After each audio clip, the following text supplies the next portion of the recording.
നാട്ടിലെത്തിയാൽ മുടങ്ങാതെ പോകുന്നൊരു സ്ഥലമുണ്ട് കേട്ടോ. വേറെ എവിടെയല്ല, നമ്മുടെ പറശ്ശിനിക്കടവ് തന്നെ.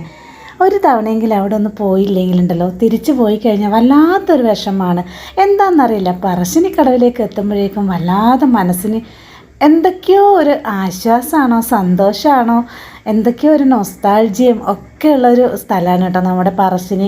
കൊച്ചുനാളിൽ, അതായത് ചെറിയ പ്രായം തൊട്ട്, അതായത് ചോറൂണ് വരെ അവിടെ നിന്ന് തന്നെയാണ് ഞങ്ങൾക്ക് ചെയ്തിരിക്കുന്നത്. അപ്പോൾ അന്ന് തൊട്ട് പറശ്ശിനി എന്ന് പറയണത് നമുക്ക് നമ്മുടെ എന്താ അതിനെക്കുറിച്ച് പറയാമെന്നറിയില്ല കേട്ടോ. എന്തായാലും നമ്മുടെ ലൈഫിൽ ഏറ്റവും നമുക്ക് ഒഴിച്ചുകൂടാൻ പറ്റാത്തൊരു സ്ഥലം എന്ന് പറയണത് അത് പറശ്ശിനിക്കടവാണ് കേട്ടോ.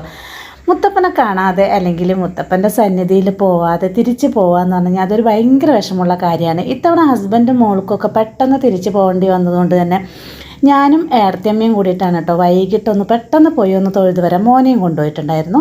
പെട്ടെന്ന് പോയിട്ടൊന്ന് തൊഴുത് വരാമെന്ന് കരുതിയിട്ട് പോയി. എന്തായാലും തെയ്യം കാണാനൊന്നും പറ്റിയില്ല, കാരണം സന്ധ്യ നേരത്തായിരുന്നു കേട്ടോ അവിടെ തെയ്യം. 7 മണിക്കാണ്. അപ്പോൾ അത്രയും നേരം അവിടെ വെയിറ്റ് ചെയ്ത് തെയ്യം കണ്ടു കഴിഞ്ഞാൽ തിരിച്ച് ഞങ്ങൾക്ക് വരാൻ വേണ്ടി കുറച്ച് ലേറ്റാവും, ഇരുട്ടാവുമല്ലോ. അപ്പോൾ അത് കാരണം പിന്നെ അത്ര നേരം വെയിറ്റ് ചെയ്യാൻ പറ്റില്ല. എന്നാലും അവിടെ പോയി ഒന്ന് തൊഴുത് വരിക എന്നുള്ളത് അത് വേറൊരു ഫീല് തന്നെയാണ് കേട്ടോ. അപ്പോൾ എന്തായാലും ഞാനും മോനും ഏടത്തിയമ്മയും കൂടെ പറശ്ശിനിക്കടവൊക്കെ പോയിരിക്കുകയാണ് കേട്ടോ. അപ്പോൾ എന്തായാലും ഇവിടെ വന്നിട്ടില്ലാത്തവർ, കണ്ടിട്ടില്ലാത്തവർ ഒരു തവണയെങ്കിലും വരണം കേട്ടോ. അത്രയ്ക്ക് നല്ലൊരു വൈബാണ് ഇവിടെ. അപ്പോൾ ഇത് അകത്തേക്ക് ക്യാമറയൊന്നും, അതായത് ഫോട്ടോഗ്രാഫിയൊന്നും പറ്റില്ല എന്ന് പറഞ്ഞതുകൊണ്ട് ഞാൻ ആരും കാണാതെ ഇത്തിരി ഇങ്ങനെ എടുത്തതാണ് കേട്ടോ. പുറത്തത് നല്ല ബോട്ടിങ് ചെയ്യാൻ താല്പര്യമുള്ളവർക്ക് ബോട്ടിങ് സൗകര്യമൊക്കെ ഉണ്ട് കേട്ടോ. അപ്പോൾ ഞങ്ങൾ എന്തായാലും പെണ്ണുങ്ങൾ മാത്രമായിട്ട് പോയതുകൊണ്ട് തന്നെ പെട്ടെന്ന് തിരിച്ച് പോരേണ്ടതുകൊണ്ട് തന്നെ അതിനൊന്നും നിന്നില്ല. എന്തായാലും തൊഴുത് കുറച്ച് നേരം അവിടെയൊക്കെ ഇങ്ങനെ നോക്കിയിരുന്ന് ഞങ്ങൾ അങ്ങ് തിരിച്ച് പോന്നു കേട്ടോ. പിന്നെ പ്രത്യേകിച്ച് എനിക്കിവിടെ ഏറ്റവും ഇഷ്ടമുള്ളൊരു സംഭവം എന്താണ്, എനിക്കെന്നല്ല ആർക്കും ഇവിടെ ഏറ്റവും ഇഷ്ടമുള്ളൊരു സംഭവം എന്താണെന്ന് വെച്ച് കഴിഞ്ഞാൽ ഇവിടുത്തെ ഊണ്. ഒരു എന്താ പറയുക, വല്ലാത്തൊരു സന്തോഷമാണ് കേട്ടോ. ആ ഒരു ചോറും ഒരു തരം പ്രത്യേകതരം കറിയാണ്. അങ്ങനെ ഒരു തേങ്ങയൊന്നും ചേർക്കാതെ ഇങ്ങനെ വെള്ളം പോലെ ഇരിക്കുന്ന കറിയും ഒരു മോരും മാത്രമേ ഉണ്ടാവുള്ളൂ. പക്ഷേ അതിൻ്റെ ടേസ്റ്റ് അതൊരു തവണ വന്ന് കഴിച്ചവർക്കറിയാം.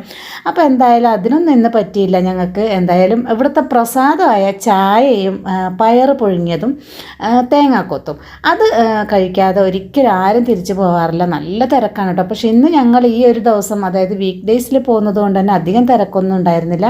എന്തായാലും ചായ കുടിക്കാൻ പറ്റി, ചോറുണ്ണാനൊന്നും പറ്റിയില്ലെങ്കിലും ചായയൊക്കെ കുടിച്ചത് ഞങ്ങൾ ചെറുതായിട്ട് ഇതേ കടകളൊക്കെ ഒന്ന് കയറി. മോനെയും കൊണ്ട് അധികം നേരം അവിടെയൊക്കെ കയറി കഴിഞ്ഞാൽ ആകെ ബുദ്ധിമുട്ടാകും. ഇത് തന്നെയാണ് പരിപാടി. ഓരോന്ന് കാണുന്നതും വാങ്ങിക്കാൻ ഉദ്ദേശിച്ച സാധനമൊന്നും ആയിരിക്കില്ല കടയിൽ കയറി കഴിഞ്ഞാൽ വാങ്ങിക്കുക. കാണുന്നത് മൊത്തം വാശി പിടിക്കും കേട്ടോ. അപ്പോൾ അത് കാരണം കുറച്ച് ഐറ്റംസൊക്കെ വാങ്ങിച്ച് കൊടുത്തിട്ട് ഞങ്ങൾ വേഗത്തിൽ അങ്ങ് തിരിച്ചു പോന്നു.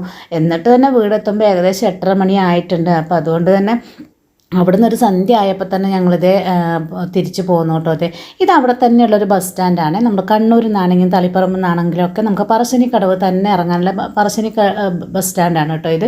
ഇവിടുന്ന് നടന്ന് താഴേക്ക് ഇറങ്ങിക്കഴിഞ്ഞാൽ പറശ്ശിനി അമ്പലം എത്തും. അതുകൊണ്ട് എല്ലാവരും ഇവിടെ തന്നെയാണ് മിക്ക ആൾക്കാരും. അതായത് വണ്ടി എടുത്തിട്ട് വരാത്തവരാണെങ്കിൽ ഇവിടെയും ആണ് കേട്ടോ ബസ് ഇറങ്ങുക. കുറച്ച് ഐറ്റംസൊക്കെ വാങ്ങി ഞങ്ങളിതേ വീട്ടിലെത്തിയിട്ടോ.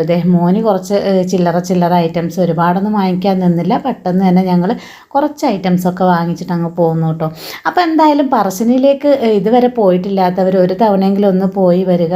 അത്രയ്ക്കും ഒരു സന്തോഷം, അല്ലെങ്കിൽ മൈൻഡ് വല്ലാതെ റിലാക്സിങ് ആവുന്നൊരു സ്ഥലമാണ് കേട്ടോ. അപ്പോൾ എന്തായാലും പറശ്ശിനി മുത്തപ്പനെ കാണാത്തവരുണ്ടെന്നുണ്ടെങ്കിൽ ഒരു തവണയെങ്കിലും ഒന്ന് അവിടം വരെ പോയി വരണം കേട്ടോ. അപ്പോൾ എന്തായാലും പോയിട്ടുണ്ടെന്നുണ്ടെങ്കിൽ ഒരിക്കലും നിങ്ങൾ ഇഷ്ടപ്പെടാതെ അല്ലെങ്കിൽ മനസ്സിന് സന്തോഷമില്ലാതെ തിരിച്ച് വരില്ല. വീണ്ടും പോകണം എന്നുള്ള ചിന്തയോടുകൂടി തന്നെയായിരിക്കും നിങ്ങൾ വരിക.